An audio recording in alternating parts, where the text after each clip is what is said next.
life. পল এবং সিলাস যদিও তারা যীশু খ্রিস্টের সুসমাচারটা প্রচার করতে হয়েছিল, তবুও তাদেরকে এই মধ্যরাত্রের পরিস্থিতিকে সম্মুখীন পড়তে হয়েছিল। Midnight is a situation we cannot see anything. আর এমন মধ্যরাত্রে এমন একটা পরিস্থিতি যেখানে আমরা কোনো কিছুকে দেখতে পাই না। There is full of darkness in and around. কারণ সেখানে সম্পূর্ণরূপে অন্ধকার থাকে।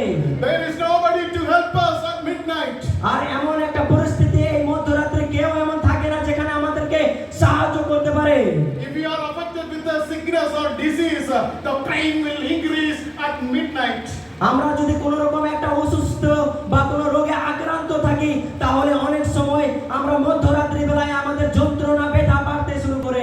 Situation where nobody can help us. আর এমন একটা পরিস্থিতি যেখানে কেউ থাকে না আমাদেরকে সাহায্য করার জন্য।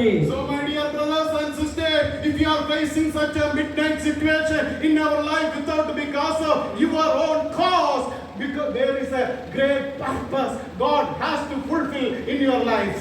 যদিও আমার প্রিয় ভাই এবং বোনেরা এই ধরনের পরিস্থিতিকে আপনারা সম্মুখীনে বা এমন পরিস্থিতিতে আছেন, তো বিশ্বাস করুন একজন আছে যিনি আপনাদের উদ্ধার So করবেন। God wants to do something miraculous in your life. For that only He has brought such a midnight situation in your life.